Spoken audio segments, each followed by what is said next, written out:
When people disappoint you, staying calm does not mean pretending it did not hurt. It does not mean making excuses for them.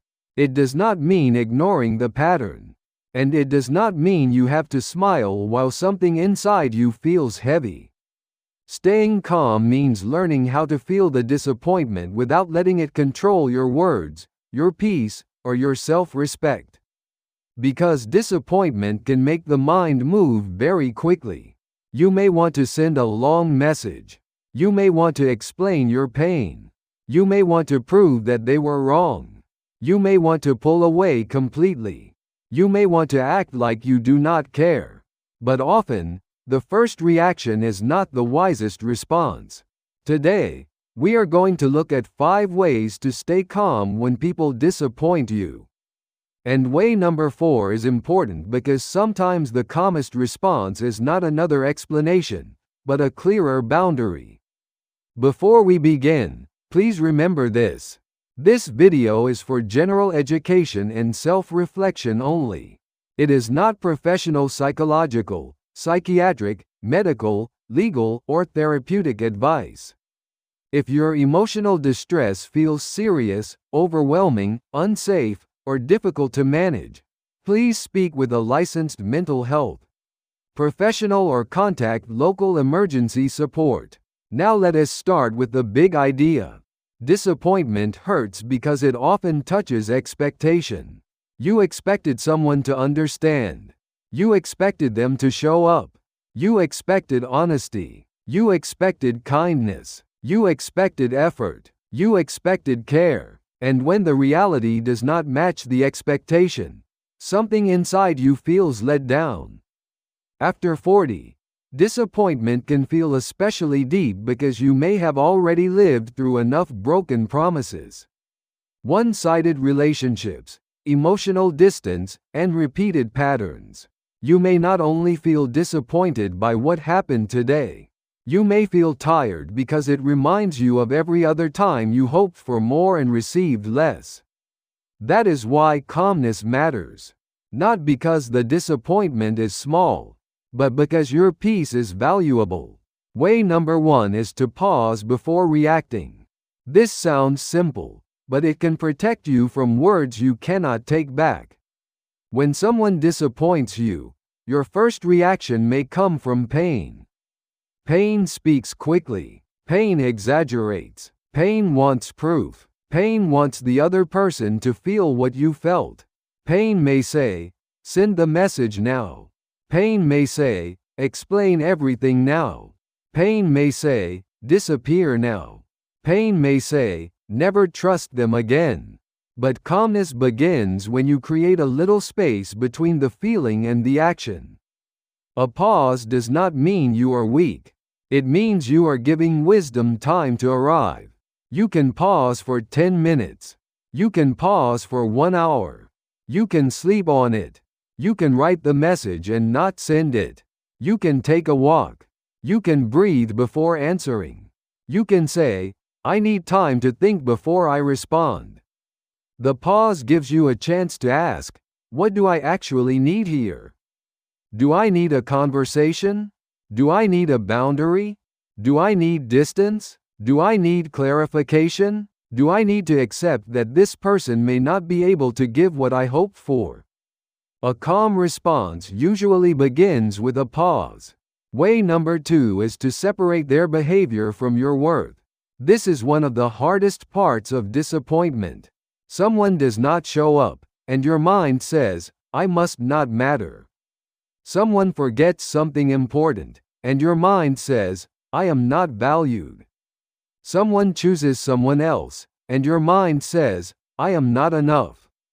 Someone gives less effort, and your mind says, "I care more than they do because I am less important." But another person's behavior does not automatically define your worth. It may reveal their capacity. It may reveal their priorities. It may reveal their emotional skills. It may reveal their limits. It may reveal the health of the relationship.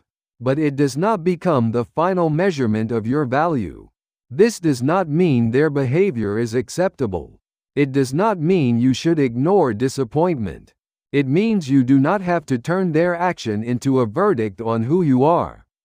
A helpful question is this: what does this situation show me about the relationship, without making it a statement about my worth? That question keeps you grounded. Maybe the situation shows that you need clearer expectations. Maybe it shows that the relationship is one-sided. Maybe it shows that this person cannot offer the care you keep hoping for. Maybe it shows that you need to stop overgiving. But none of that means you are worthless. You can be disappointed without making yourself the problem. Way number 3 is to name the feeling without feeding the story. When people disappoint you, the feeling is real. You may feel hurt, angry, embarrassed, rejected, unimportant, tired, lonely, or foolish for expecting more. Naming the feeling helps you stay honest. But feeding the story can make the pain grow. The feeling says, I feel hurt. The story says, nobody ever cares about me. The feeling says, I feel disappointed. The story says, I should never trust anyone. The feeling says, I feel ignored. The story says, I am always invisible. The feeling deserves compassion. The story needs examination. A simple practice is to say, I feel disappointed right now. Not, my whole life is disappointing. I feel hurt right now. Not, everyone always hurts me. I feel let down by this moment. Not, I am foolish for caring. This kind of language does not deny your pain. It keeps the pain from becoming your entire identity. You can also ask, what are the facts, and what is the story my mind added? The fact may be, they did not call when they said they would. The story may be, I do not matter to anyone. The fact matters. The story may need more evidence. Staying calm often means respecting the feeling without letting the story take over. Way number 4 is to choose a boundary before choosing a reaction. This is the way many people miss. When someone disappoints you, you may focus on what to say.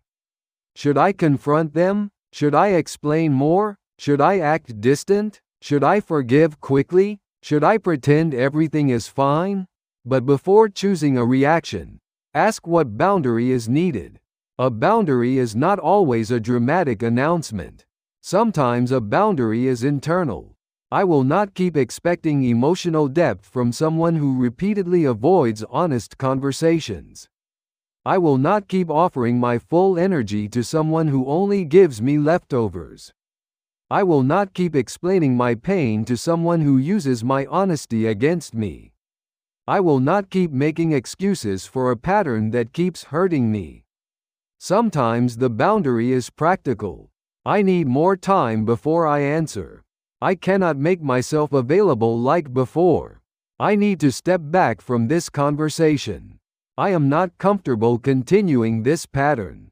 I care about you, but I need more consistency. The key is this: a reaction tries to release emotion quickly. A boundary tries to protect your peace over time. If you react without a boundary, the same disappointment may repeat. If you set a boundary without rage, you may protect yourself with more dignity. A helpful question is this: what boundary would help me respect myself here? That question can turn pain into clarity. Way number 5 is to respond from self-respect, not emotional urgency. Emotional urgency says, do something now. Make them understand now. Make them apologize now. Make the pain stop now. Prove your point now. But self-respect speaks differently. Self-respect says, I can take my time. I can be honest without attacking. I can be kind without pretending. I can be firm without becoming cruel. I can accept what this person has shown me. I can decide what access they have to me. I can protect my peace without chasing a perfect apology. Responding from self-respect may look like a calm conversation. It may look like a shorter message. It may look like saying nothing until you are clear. It may look like lowering expectations. It may look like stepping back. It may look like choosing not to keep explaining. It may look like accepting that someone can disappoint you and still not deserve control over your whole emotional world. A self-respecting response does not always feel satisfying in the moment. Sometimes the dramatic response feels more powerful, but later, calm dignity usually feels better than emotional explosion. A helpful question is this: what response will I respect tomorrow? Not just what feels good for 10 seconds. Not just what proves I am hurt. Not just what gets attention. What response will help me stay aligned with the person I want to be? Now let us bring the 5 ways together. Way number 1 is to pause before reacting. Way number 2 is to separate their behavior from your worth. Way number 3 is to name the feeling without feeding the story. Way number 4 is to choose a boundary before choosing a reaction. Way number 5 is to respond from self-respect, not emotional urgency. If you want a simple calm response checklist, try this. Before reacting, pause. Before blaming yourself, separate their behavior from your worth. Before spiraling, name the feeling clearly. Before explaining again, ask what boundary is needed. Before sending the message, ask what response you will respect tomorrow. You do not need to pretend disappointment does not hurt. You do not need to excuse repeated patterns. You do not need to stay close to people who keep showing you they cannot handle your heart with care. But you also do not need to let disappointment make you lose yourself. You can feel hurt and still stay grounded. You can be disappointed and still speak with dignity. You can care and still step back. You can forgive and still create distance. You can protect your peace without becoming cold. And sometimes, staying calm is not about saving the relationship. Sometimes, it is about saving your relationship with yourself. Before you make any major emotional, relationship, medical, legal, or mental health decision, please remember that this video is for general education only. It is not professional psychological, psychiatric, medical, legal, or therapeutic advice. If you are experiencing serious emotional distress, please speak with a licensed mental health professional or contact local emergency support. If this video was helpful, subscribe to Golden Wisdom TV for practical psychology, emotional wisdom, and peaceful life lessons after 40. In the next video, we will look at 7 quiet habits that build self-respect.